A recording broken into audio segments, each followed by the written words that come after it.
Hello, friends. It's Blake Albers with The Butcher in a Blazer. So, episode 1.5 is with Ben Benson, the owner of Plum Creek Wagyu, and Alan Feller. We just decided to kind of have fun with this. We did a steak review at the beginning, which is something we're going to do on every episode. We did my Albers beef bone-in ribeye from the top end of our cattle, and Ben Benson's Plum Creek Wagyu, which is 100% full-blood Wagyu. So if you're interested in any of those things, lot279.com has all of the Albers beef listed. I've got a couple of Ben's products listed, and then a combo box with two big bone-ins from my brand and two 16-ounce boneless ribeyes from Plum Creek Wagyu. So that's all on lot279.com. We're going to always try and follow this same format where it's a little more formal at the beginning and trails off in just conversation. So get off at whatever bus stop you want. But we had to get episode 1 out and just break the seal, right? So enjoy. Thank you. Your voice carries me out better. I know that I'm quiet. Yeah. So tell us about the other podcast you're on quick. So the other podcast is called Manhood Neat, and we do like a bourbon tasting in the first 10, 15 minutes, and then we talk about biblical manhood and your responsibility as a man, how to take care of your family, take care of your business, and those types of things. I think that's really cool, and it feels like there's a little resurgence and interest in that. You know, we've had this kind of woke theater for the last year and a half, 3 years. For sure. And it feels like more people are more interested. And you see it because, like, why is Joe Rogan the #1 podcast? Why is Jordan Peterson popular? That guy's basically telling you need to get your shit together, right? So, like, that's super interesting. Or look at your local school board elections right now. Yeah. And look at all the new faces on the ballots. Yeah, and that absolutely. That tells you a lot, too. Just some changeover. And in our community, for sure, we're looking at a big changeover. Even at the school board level. Of like, hey, this ain't right. We're gonna fix this. Well, and it's good from the standpoint, even if those people aren't correct, puts people on notice, right? It's time to get.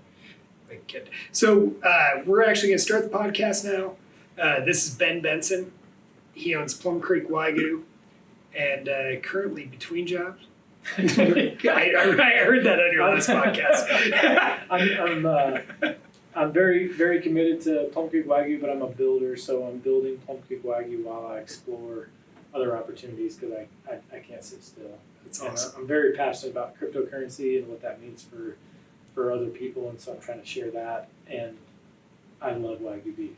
Absolutely. And this is Alan Feller. He was on episode 1. This is episode 1.5. And Alan owns Feller Commodities. And we're going to get a little deeper into everybody's background after we try these steaks. We don't want to let them get cold. So this is an Albers beef bone-in ribeye from the top end of our cattle. And then this is a ribeye from Plum Creek Wagyu, so boneless ribeye. And we'll just go ahead and give them a shot. And then, Ben, if you want to just act like I don't know anything about Wagyu beef, throughout this, that would be fantastic. All right.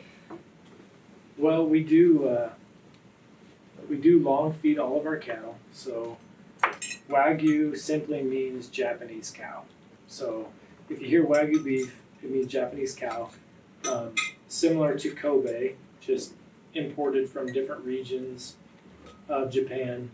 If you hear someone say Kobe and Wagyu, they are not one and the same. Kobe only exported animals from the Kobe region, and everything else that came from Japan would be considered Wagyu. Gotcha.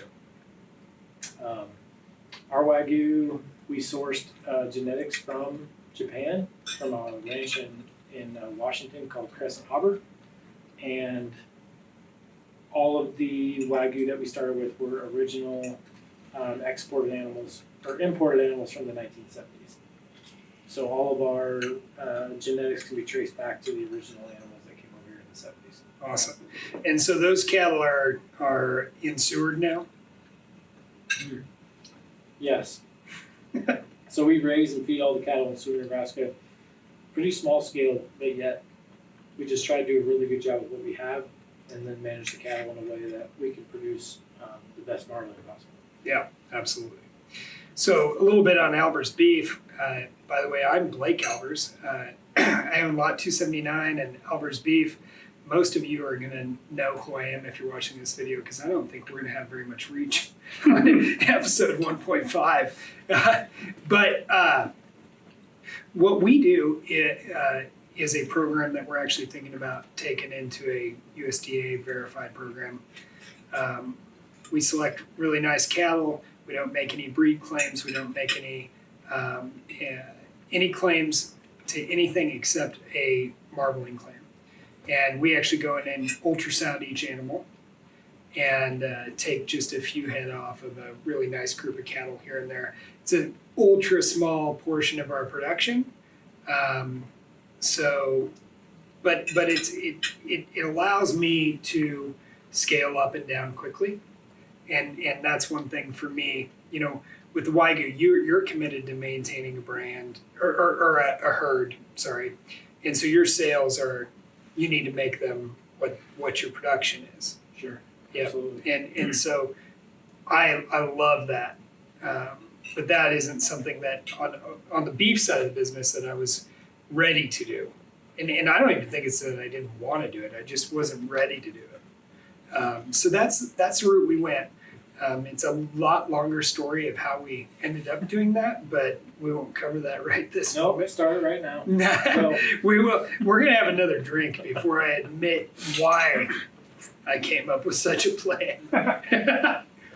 Well, I think from just getting to know you and understanding your plan, I think it had to do with helping other cattlemen, other producers understand the marketability of their product and what you could offer Right. overall in the marketplace, instead of going through like the conventional outlook, which is like take them to the sale barn, feed them up, get rid of them. Yeah, and that's what it's morphed into because I've become a better person. But initially, I was just really mad. I mean, you look at and that's one thing a lot of people that I think are in this direct-to-consumer beef thing will discover along the way. It's like, oh, that spread from my animal's value to a large packer to the steak that's on that plate is just too high. I've got to capture that. And that is true. But it is a long journey and it takes a lot of work to get it done. And I think that what we want to build is just something where more people can participate in that without, this has become my life, and you made the comment earlier that you're able to run your beef brand at a certain level and still continue to do other things. I have either overcommitted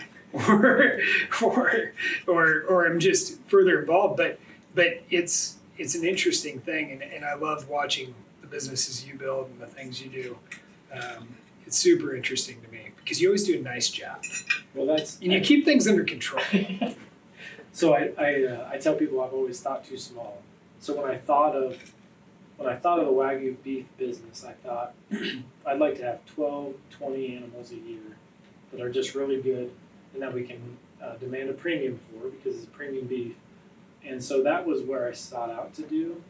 And we've surpassed that, but what it did was I wasn't thinking 200. And Wagyu's really not a volume game for me. Right. However, when I see what you're doing and what your vision is this a similar vision to what I had for one of my major businesses early on. Was I had a large vision, I went after it, and those things take so much more time, energy, and effort. Where the Wagyu really for me was like, I love this beef and I want to get out to the world, but I don't want to sacrifice necessarily like family and life to go and make it this huge production. Well, and that's one thing you've done a really good job. You didn't give it the opportunity to get you in trouble. And as Al knows, he's one of my closest confidants, that I will give things the opportunity to get me in trouble. But, You got to keep life interesting.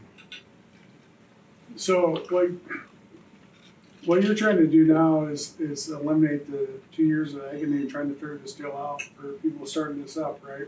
Yeah, that's the goal. You're like, hey, I went through all this. You don't have to. Yeah. This is what you need to do. Like, here's the path, and yeah, I'm here to help. Take it or leave it.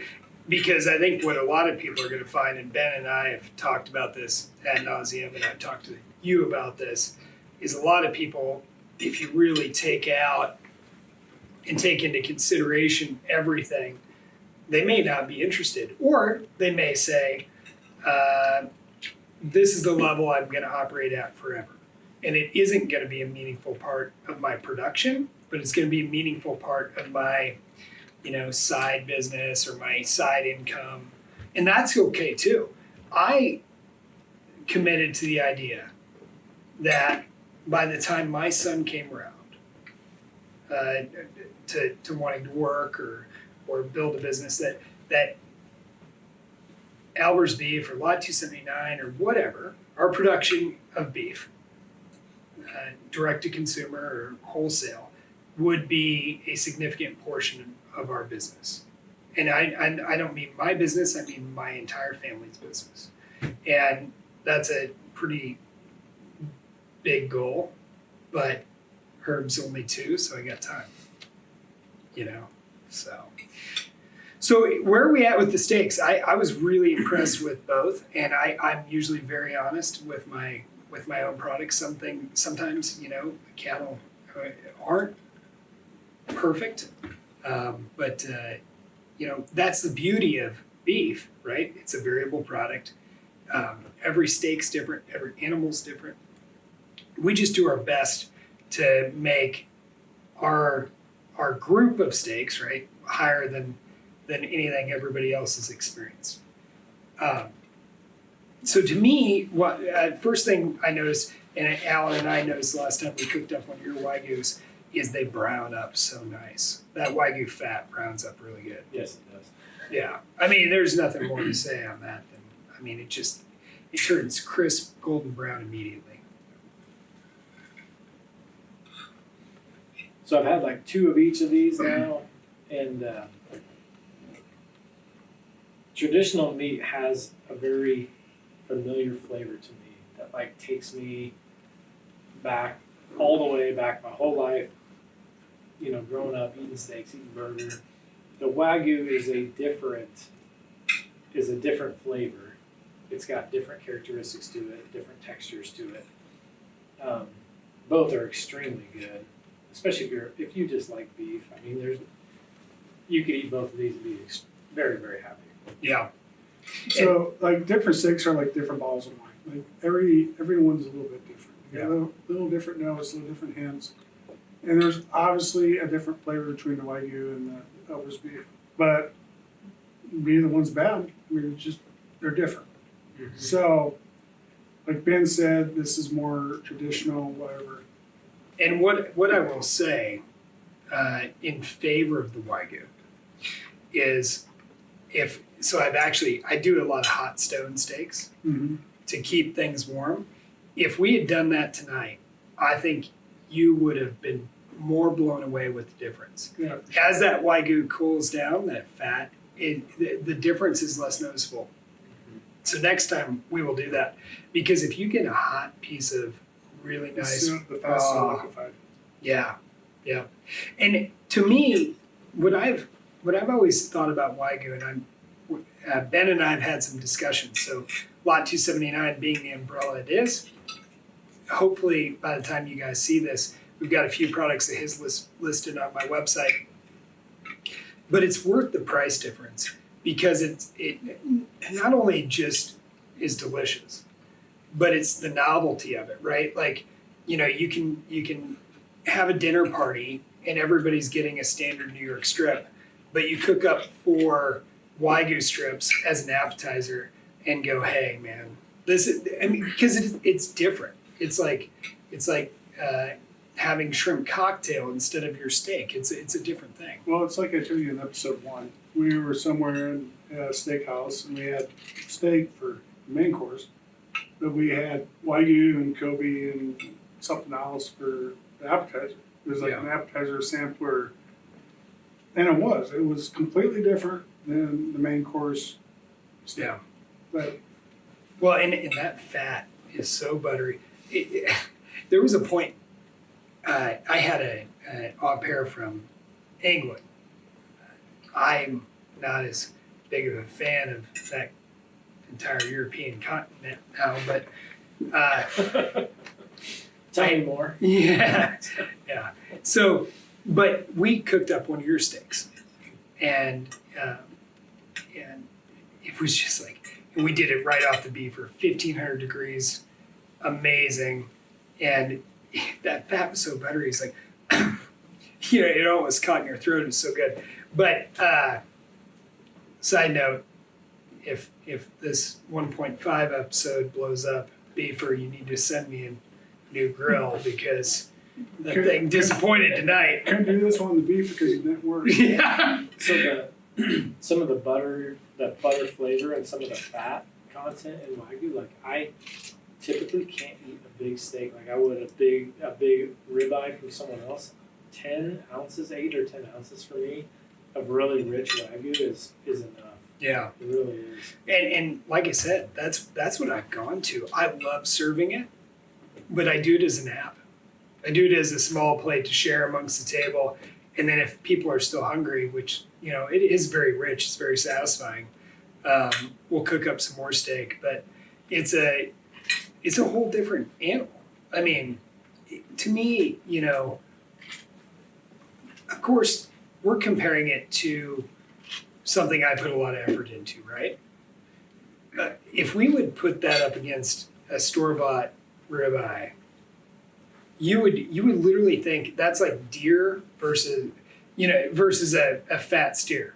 I mean, it's so different. Well, and both these steaks, compared to normal grocery store ribeye, is tons different. Right. Because I've got a freezer full of meat, but once in a while I go to the grocery store, get a steak, because it's unthawed, ready to go. I throw it on the grill. Always disappointed. Yeah. Because once you get used to eating this, Yeah, and I've had a problem even going to prime steakhouses now. right? It sucks. It's like, wow. can't. Well, it's kind of like when you start barbecuing at home. Yeah. And then you go like, oh, I love barbecue. And then you start barbecuing at home. Then you go to a barbecue joint, and then it's like, Yeah. boy, that's yesterday's barbecue. It tastes terrible. Yeah. It's different. That's why I said I want to take my wife on a date here at the Warehouse Steakhouse. By the way, we are in a warehouse that I hope to build out this vision of 279 being a house for some small family brands. And we're sitting on I totally thought we were in an 80s steakhouse. and you fooled. Yeah. I think this is awesome. This is a great, Yeah, great setup. And So this booth was hours removed from a dive bar, and Alan tried to help me out in getting it yesterday, and they didn't. Apparently, the owner of the bar didn't let the staff know that we were going to come in and take some of their furniture. So the joke was when we were pulling up to the restaurant was like, no, let's kick people off to get the table. Well, it turns out that was true. Yeah, we didn't think that was going to be there. Like, And the help wasn't so cool. So. no. And the best was the owner says, well, he's not qualified. It's like, no, you didn't communicate. He's not qualified to let you have that bench. But now, Blake has a beautiful booth where you can shoot videos. Yeah, It is awesome. I was hoping you'd be impressed. I'm very impressed. This is a beautiful place. Yeah. It really is. Yeah, so we'll kind of move on to part 2. So what we want to do in these videos, because we've now committed to doing more than one, 1.5. 1.5, is the first portion. I want to introduce somebody from the industry. I'm going to have a friend or somebody like Al. He still feeds some cattle occasionally. A friend or somebody like So we have a third party to help taste test, right? We're going to start with a steak review, and then you can get off at whatever bus stop you want. So now we're going to kind of go into chit-chatting about everybody's lives, where we're going with things. I must mention this podcast is owned by Lot 279, sponsored by Albers Beef, and underwritten by my wife's check from Langan Dental Health and Implant Center. Until you decide to donate. Yeah, sponsor. It's very wide viewing. So far, we have 0 views. We're expecting tens of At views. least 10. Tens of views. We'll get a few. And for my Twitter followers, who are likely the first people to click on this, we have no disillusionment that we're trying to take on JRE here. Alan and I just were running into some issues with my wife, and we had to find a way to sanction and schedule time for our drinking. That's part of the motivation. That's why Al was so eager to help me set this up. I gotta help Blake out. Yeah. It's not my fault. Yeah, absolutely. So let's start. You guys are kind of still snacking. Give me a detailed discussion of, Al, where you came from, your family, and then into, what you're doing now. So I grew up, my dad had a feedlot, northeast Nebraska. So that's my background, feedlot, row crop, whatnot. When I was in college, I really decided I like markets, not so much just once every 6 months or once every 3 months, whatever. I like markets all the time. So I got into commodity trading. So I'm a commodity broker, have my own business, fellow commodities. And then my dad sold his feedlot in 2014. It's a good time to sell a feed yard. Oh, it was great. 2014 to my cousin, and I took over basically a row crop operation and kind of expanded that. So I do row crop and commodities. I sell some crop insurance and channel seed corn and chemicals. Awesome. So that's kind of my base. And you and Barry are in charge of a couple of adult kids. Yeah, we have 2 adult kids, and we've got 1 grandkid and 2 on the way. That's awesome. Ben, give me grade school on up here. Oh my gosh, here we go. So in 2nd grade, my teacher was Mrs. Gordy. She was really good. Is that a real name? It is. That's I impressive. remember her. That was the name's Iowa. But no, so I guess I'll just start with my professional career. Graduated from Wesleyan and went to work for Nelnet. Wanted to be a sports marketing guy and went to work at Nelnet in their student loan division. I did marketing and advertising for Nelnet in downtown Lincoln. In about 2 months, they fired 120 people in Lincoln. I was part of that layoff, and that started my journey down entrepreneurship and owning my own business. So went to work for Dad and helped him for a while, and then started Big Cow Hybrids in 2009. Nice. And ran that for 13 plus years and sold it about a year ago. And during that time, I had 3 kids, Cade, Brindley, Monroe. They're like 7, 10, and 13 now, which seems crazy. And when I sold that business, Hey, you look young for a 13-year-old dad. yeah, I know. We were Al, young. Al's got adult kids. So we were young. We both had long-term relationships that we knew kind of weren't what it was, and then we met each other in short engagement and got married pretty quick. So Cade was also my son, who will probably listen to this because he likes podcasts. We were like, yeah, let's be married and just enjoy life and like whatever. And 2 months into marriage, we were pregnant. Yeah. So we started having kids right away. During the time I had Big Cow, though, I started Plum Creek Wagyu because I'm kind of a serial entrepreneur. I get bored. Truth is, I like to build businesses and run them and get them going.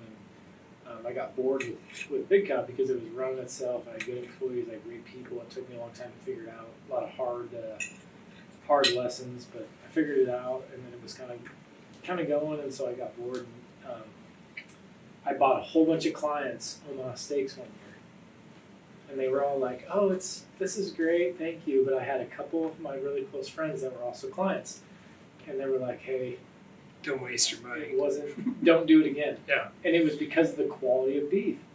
And I was like, you know what, we can do this better. And We're gonna get sued for slander under episode 1.5.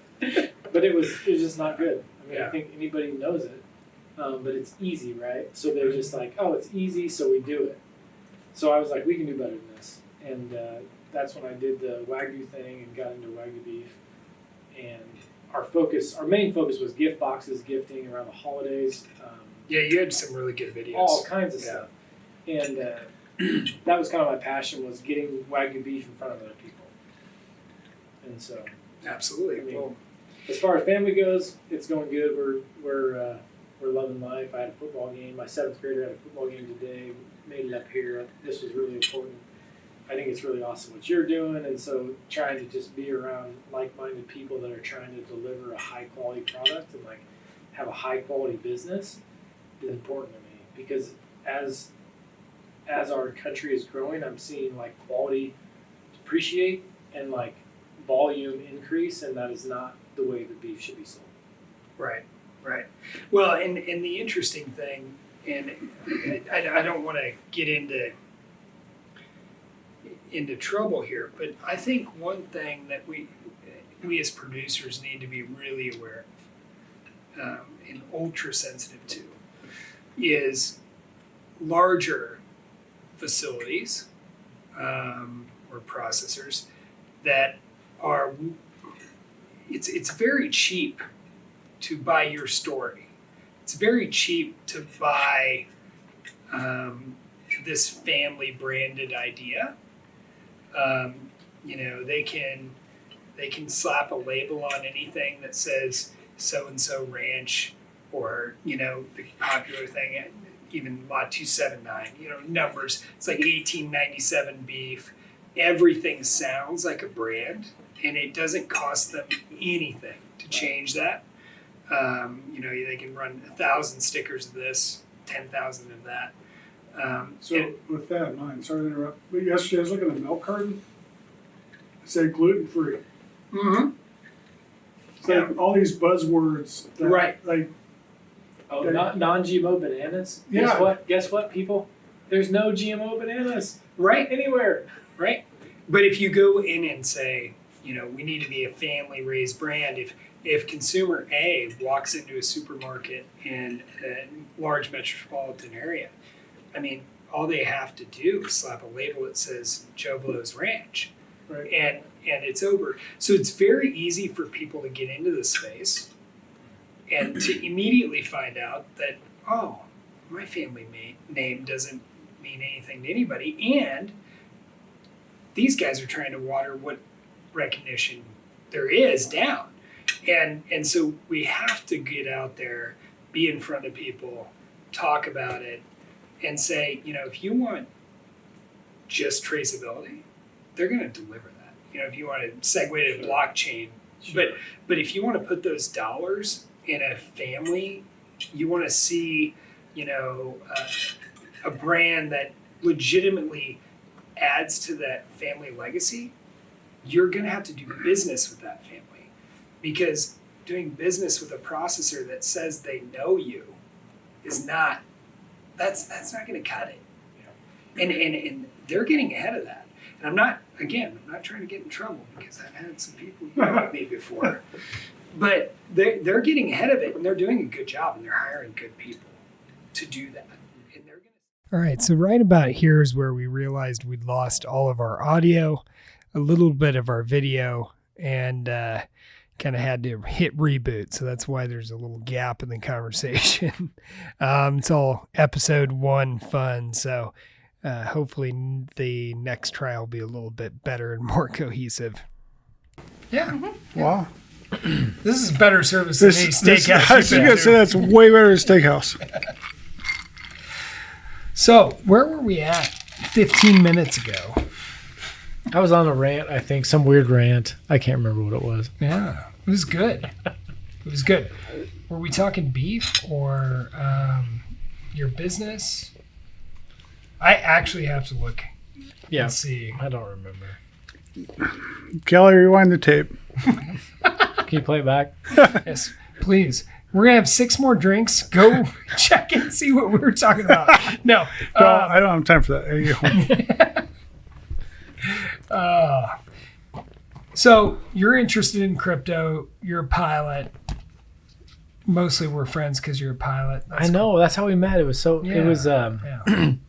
I always tell people, like, a lot of people are like reserved and they're just like, they don't like go out and do things. And I'm like kind of a charge ahead, like meet random people, do crazy things. And so that day we met was awesome because Taylor was like, oh, I have a buddy who has a beef business in Norfolk. You got to meet him. So we flew over here and I just met you, and your place downtown was great. And I mean, like-minded people, right? Yeah. So you're the sum of the people that you interact with and you hang around. I mean, that is if anyone tells you that's not true, they are lying, because you are who you hang around. And really liked to connect with you that day. It was really cool. Yeah.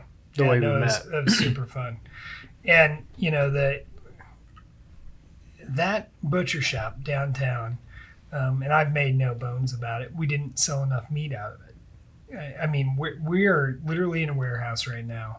Our sales are much better. And that butcher shop was beautiful. I loved the location. I loved everything about it. It's awesome. For some reason, didn't connect, and that's fine. I'm keeping it as a bar because, as Alan and I have discussed, everybody has a primal urge to own, build, or have a bar. So, Or live in a house. well, I proposed to Britt that we live here. I was like, we could save so much money. Just like, I was like, just a second. You know, it's like got plenty of square footage. You know, Just a couple of years, so save enough money for a down payment. yeah, she was not about it. She likes her house in Wisner. So, but yeah, we decided to make the move to go down. We moved all the retail beef down here. Is that better? Do I sound better? You do. Yep. Thank you. I'd hate to sound like trash. So we made the move down here, and it was a really good decision. We were having a tough go down there. Norfolk's a tougher market. You know, I've had a number of people walk in and say, I just didn't know what to think about your place. I didn't know if I needed to be dressed up to come in there. I was like, oh, you don't need to be dressed up to buy a steak. Like, chill. But it is what it is. Now we have a parking lot. We've downgraded to about 156 square feet of retail, but we're selling more than ever, you know, and it just is what it is. And I think it's interesting. I think there's a interesting mindset and an interesting business take there, you know, like kind of know your market. And this isn't, I love Norfolk with all my heart and soul. I actually have considered moving here, but Big Red Keno being the most popular place in town should have been a little bit of a canary in the coal mine, that we didn't need to make a super awesome, beautiful butcher shop, you know. Right. And you're talking to a Wagyu guy. Yeah, So right. So like you're on I steroids compared to me. I understand knowing your market, but it's interesting because you have, although you have like a maybe a higher class product, you will find that various demographics will still want that product, and they'll seek it out and they'll come find you. And so like Wagyu is unique enough that we don't have a ton of walk-in business, but we get a ton of repeat business. And it's very different, the amount of the different people that will come in and want Wagyu for this or that. So I think it's pretty unique, but knowing your market is very, very important as well. Well, and the interesting thing for us is we always carried, because I was a little bit aware of this. we always carried a line of lower priced items, and we aggressively priced those. Like I wasn't trying to make money. I just wanted to get people through the door. But once your image is there, people don't really care. And that's why we're going to make this big push. Lot 279 is a house for family brands. You know, that's what I really ultimately want this to be. So I think it'll be successful because I think if consumers understand that they can buy local quality beef and they can do it in a fashion that's convenient, right. then they'll do that. And they want to know who it is they're buying from and where it's from and all those kind of things too. It's very important. Yeah. Well, and the interesting thing is it's like, well, even look at selling on Amazon. I don't know if you've done any of that. I do some of that.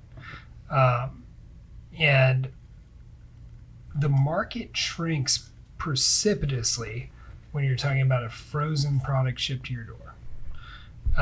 I am the number one shipper of frozen pork chops on Amazon. It's like 3 a day. It's like 3 boxes. That's awesome. Yeah. So, but what I'm saying is there's another beef brand on there, and I actually don't know the family. I know who they are, but I don't know them personally. And they are shipping massive amounts of volume. But they have over 100 SKUs listed. They were there early. They are aggressive on Amazon. They spend money on Amazon, and they got that business. And so if you want to try and edge on there, good luck. Omaha Steaks isn't even worried about Amazon, you know, because they've got 250,000 people visiting their website a day. Why would you worry about that? Right. I'm not going to give Jeff 15%. You know? but I will say for this other family brand, clearly it's been a catapult for them. Sure. So there's always something like that. And what I want to do is just create a website, a marketplace where we can start funneling all that together on the premium side. That Mike picked up that burp. Nice. No, edit that out. on the premium side, and then on the wholesale or the get rid of it side too, because even on Wagyu, you may find some cuts that you're like, I don't know. I don't need to throw that much into the grinder. I don't need to do that. And of course, you've been really good about that, but some people may not.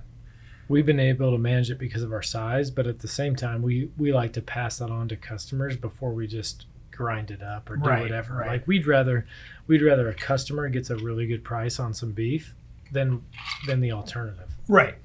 Yeah. Absolutely. So Al, as we're kind of on the last third, where we get a little more just fun chit chat, what are your interests right now, and what have they been other than Barbie doll Corvettes? Well, I had my share of Barbie doll Corvettes back in the late 80s, early 90s. And this wasn't a skullet; it was a full blown mullet. No skullet, full blown mullet. There was hair in the front. Yep. So Al's been one of my best friends, if not, well, you've been my best friend for 5 years, one of my best friends for 10 years. And I don't ever remember you with hair. Yeah. Well, when I had hair, you were pretty young. Like how old was I? Maybe not born.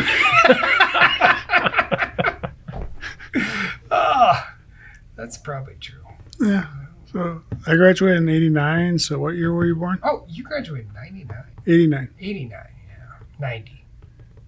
Yeah. So little ships passed there. So I want you to imagine Al, full-blown mullet, in a Trans Am, blaring, what was the best song? Boy, probably Poison, Def Leppard, Rat. You know, something good. Yeah. I'm sure that was T-tops off. It's awesome. I'm sure that was fantastic. Good times. Like, I can't imagine how cool you were. It's hard for me to fathom. We'll just wait 3 years. Like right now, everyone's gonna have mullets. In like 3 years, It's weird, I think though. they're coming back. Trans Ams are coming back. They need to bring the T-top back, though, right? Yeah. I think that was a safety thing, something about going off the top. If you drive too fast, hit something, you'll just Right. catapult out Of course, they still have convertibles, so I don't know. Oh my God, I would have loved to have met you back then. You imagine Al's just out there, again, one of my best friends, and he was just out there hanging in his Trans Am, mullet and all, and I was 2 years old wandering around like, Where are you gonna get your next meal? thank you. So Callie, my sister, who was on episode 1 and will be on many episodes after that, she didn't make the cut for 1.5. Not enough room in the booth, you know. That's why we got to get the more expensive booth. Yeah, gotta get I can bigger. only We afford. need like 2 more seats. Yeah, you need a little more room here. I can only afford 3 microphones. So. We'll trade in that Zoom for a Zoom. Yeah, mic. we're getting rid of Zoom. The episode 2 will be on a different audio recorder. So, give me the fun side of your life. Like what's the most exciting thing you've got going besides business? Kids. Jeez, I'm a total nerd, I guess. Yeah, you're just really into crypto. I am. I'm really into Yeah. crypto. I'm passionate about that and how it can change people's lives. So delve more into that. Yeah. Well, it's a lot of people don't understand it, and so they're just playing it off like it's no big deal, and they don't want to listen because they don't understand it. And you have to think about it like you think about the internet. Like at one point, AOL Instant Messenger and Yahoo were like the kings of the internet, and people were like, Google? That sounds stupid. What's Google? Well, what is Google today? Right. And so that's where we are with crypto. Can I interrupt you for a minute? Yes. So in 1995, I was in college. I took an introduction to the internet class. It's like there's one campus, one studio on main campus that had internet that we could go to at Love Library. Like, and the whole Alan class, was there. whole class was like how to use the internet. Like this was a new thing. There was no such thing. Like obviously there was such thing, but there was nobody was using it. Right. So that was 25 years ago. Yeah. So what you're getting at is to look at crypto like the internet was 25 years ago. Sorry to interrupt, but No, I just had to throw that in. Absolutely, because I was young. I was in like elementary school, middle school, and we were like starting to type and play Oregon Trail on computers, and like nobody really knew what you could do with it. We could get on the internet and like had a dial-up modem, and they didn't understand it, right? Well, that's where we are with crypto. Is like it's this thing that people talk about, Web3 and crypto and Bitcoin and all these things are like, I don't want to understand that. And I think we're to the point now where you're either going to understand it and adapt it long term, or you're going to get left in the dust. Yeah. And cryptocurrency, Bitcoin in particular, will be the largest wealth transfer in our country in the last 100 years. And the people that adapt early and will get on board with that are the ones that will capitalize. And so I would just encourage everyone, like, begin to understand it, like really learn about it, because Bitcoin is not just a digital currency. It is a digital store of wealth that no one can take from you ever. Once you have it and you own it, you can trade with anyone else who has it and owns it. It can never be taken from you or denied from you unless you are tortured and give away your password.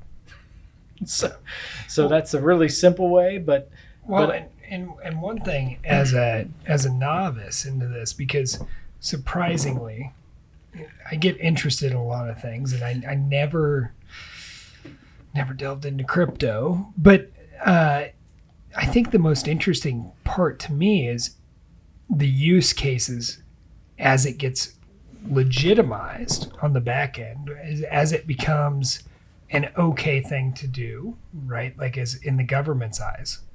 that the use cases explode. Yeah. So think about every time you went to a website to read some news, and then something popped up and said, log in. We need you to log in and sign up for this, right? Okay, now imagine all you have to do to read that news article is click a button and send them 30 cents. Right. Because that's what crypto enables us to do, is to pay the people who should be paid without all the hassle, because it's an instantaneous transaction that's verified instantly. You have the funds, you're sending it to them, because the reason they want you to sign up is because they want your credentials, they want to understand who you are and where you're from. So if your $10 a month fee doesn't go through that they're going to charge you, they can come back on you and say you owe this $10. Well, a digital currency corrects all that, because there's no it's all done instantaneously, and you don't have to do anything. So it opens up a whole world of opportunities, not only to lend, but to also send money across the world almost instantly and have that verified. Well, pardon me. Whoa. I'm the offender now. Jeez, Callie, you're bartending a little hard here. No, I find it interesting from the smart contract standpoint, from enabling people to purchase goods, that because inflation is essentially all we talk about now. You know, what does it look like to trade in the commodity you're trading in without having to open a CME account for a 40,000 pound contract of live cattle, right? Why couldn't restaurant A outperform restaurant B by purchasing their beef? Does that make sense? Yeah, sure. Made sense to Ben. Yes. Bitcoin. The fixes this. not cattle commodity guy is like, yeah, that makes sense. But no, it opens up a whole world of opportunity to trade with others and do other things and store wealth in a system that's not inflationary. There's only going to be 21 million Bitcoin, and when those are mined and done, you're either going to own some or you don't. There's no more printed. There's nobody behind the press giving it away. It's just 21 million, and you own it or you don't. And how many have been mined so far? Oh, that's a good question. Like 19 million? It's like We got till 2040. Well, we will mine up until 2040-ish. So unlike gold, which they mine every day, that's so it's kind of static. Yeah. Or diamonds, where one family owns all the diamonds in the world. And The De Beers, supply. yeah. So part of the Bitcoin network, and what I like about it, is that right now today, you can buy any portion of a Bitcoin. You can go buy 0.035, 0.00001. You can just own some Bitcoin, and no one can really change that. But at some point in time, there will not be any more that you can mine. And so, like gold, people talk about the stock to flow model with Bitcoin. The reason there's a stock to flow model is because as we mine, they're managing the flow and saying Bitcoin will be worth X amount of dollars when this much is mined. When it's all done, that goes away, and everyone who owns it is just going to have Bitcoin. I do believe it will still follow somewhat the markets like it is right now. It follows the S&P very closely. And if you know anything about the S&P, it's kind of a big deal. And a lot of people care about what it does. There's some people interested in following equities. Well, the S&P just follows the Dow. So Now, I will give everybody a hot stock tip here. Uh-oh. See, we're getting now deep he's in trouble. I'm hoping everybody's fallen off by now. You know, we did the steak review. You gotta stay for the good stuff. We the first 20 minutes is good, and then we slowly get worse. Now, what I think is good in the equity markets is a 2021 classic D-SPAC trash stock, Space Mobile. Pump it. Well, we're all here to talk our positions. Yes. Legal disclaimer. I own shares in ASTS and calls, lots of them. And I think that I think Abel Avalon is going to deliver 5G to the masses. So interestingly enough, by the time anybody watches this, I agree. Let's just do it by Thanksgiving, yeah. So by the time anybody watches 2022.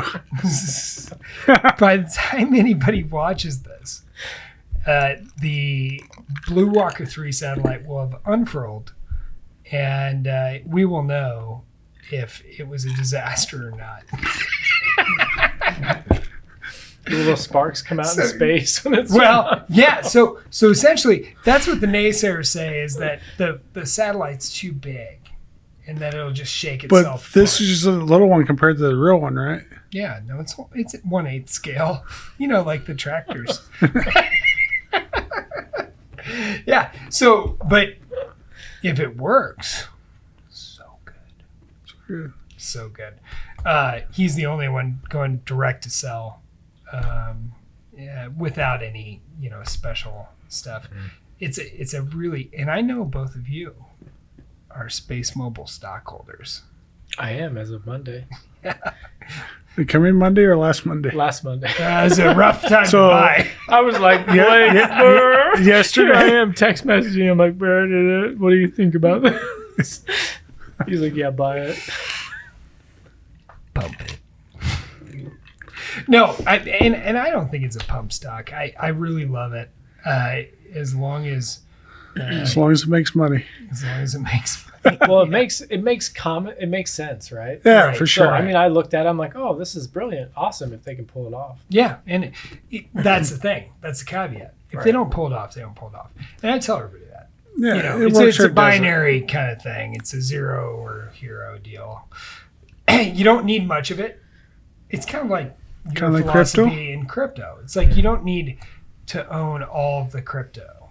If we're right, it's a just be big early. win. Just be early. Yeah. Just be early and understand it. Well, and Blake and I looked at Bitcoin when it was like $600, $500. Yeah. It was like, what's this Bitcoin Stress me thing? out. What's this Bitcoin thing? Well, I don't know. I don't know either, but apparently it's worth something. So, long story short, we would have got out parity gold because we're like, I'll never know what gold is. Yeah. And now we're at when roughly 20,000 with 68,000, but I think it's still early. So I think we're when still did it early go in this. parity gold? What was the timeline on that? That would Does have been anybody remember? a long time ago. It would have been. Alan, you said you kind of let some go at 3,000-ish. Yeah, that was, probably got in like 2015, 16. Yeah. So I haven't been a lifer. I've been following this for like 18 months. So for me, I can't answer all the questions except it's going to surpass what a lot of people think it will do. I actually would love to introduce you because of the deflationary nature of it. Like there's only so much ever. Right. And then it's gone. But then the naysayers would say, well, just make another coin. So the way that it is designed, so if you're out there and you're like, I want to learn more, I encourage you to research it. But so for every crypto project, there's a white paper, and they publish a white paper that explains the entire project and how it functions. I would encourage you to read the white paper on Bitcoin. And I would encourage you to understand Bitcoin because man cannot manipulate Bitcoin at this point because the way it was designed was that it is a set algorithm and a set function and you cannot change it. And so the reason that there is mining and what we call proof of work, which validates every transaction, is that man is corrupt and man will destroy it. And so Bitcoin was designed in a way that it cannot be manipulated. And so that is the value, is that it is what it is. And we cannot just go and create more or create less or lend it out or forgive student loans with it or whatever. You cannot do it. It's impossible. Britt feels attacked.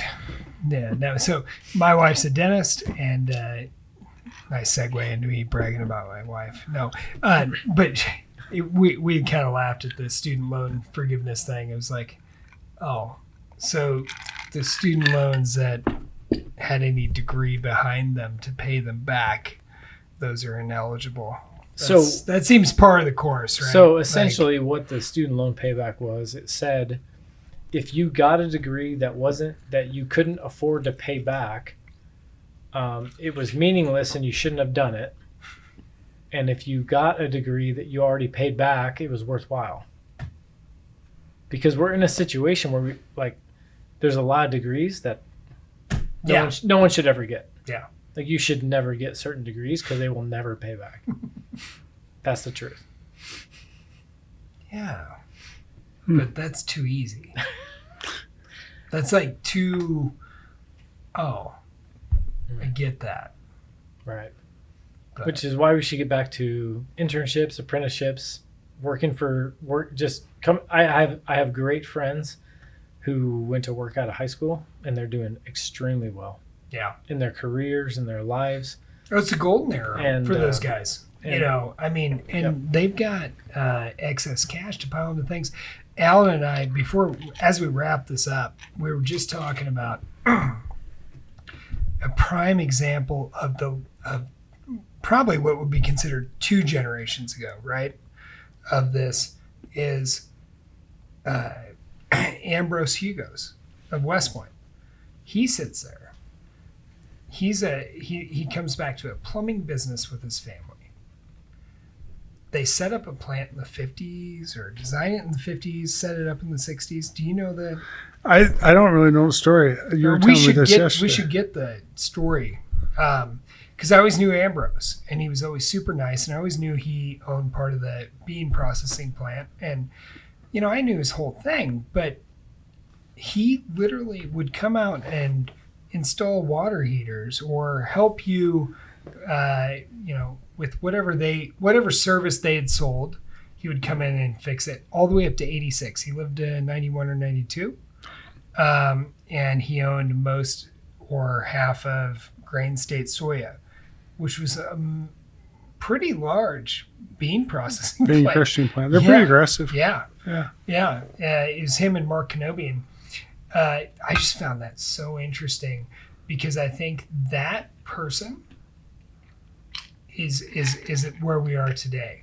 Like those people that just work in the trades, move forward. If they want to build something like that on the side, their side business can be crazy because they have the equity. They're building tons and tons of equity doing what they're doing because the trades are in need. People just say yes. They're like, I don't want to do that myself. Yeah, no, I don't want to drywall that. I don't want to fix that. I don't want to. It's The Millionaire Next Door. Yeah. The book, The Millionaire Next Door, it's about plumbers, electricians, all these guys who they do really, really well for a long time. Yeah, and they just save well. And those guys, they make farmers. good decisions. Yep. And those guys, 10 years, the next 10 years, I think, is going to be their golden era. Even more so. But cheers, guys. Looks like you're out. Cheers. I drink slow. You drank slowly. Yeah. Well, you got to drive. Yeah. Cheers. I appreciate this. This was super fun. Episode 1.5 through 1.76. And so I'll be back for 175?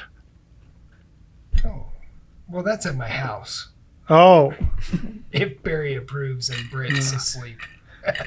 You'll probably have a baby on the ground by then. That's true. Britt will not approve. Yeah, that for the life up there. You have to come to my house. I have a baby girl very close to coming. Take the Segway over. Yeah. What's that? Take the Segway over. Yeah, that's the segue. All right. Cheers, guys. Thank you. This has been fun. Yep. Glad to be All here. right.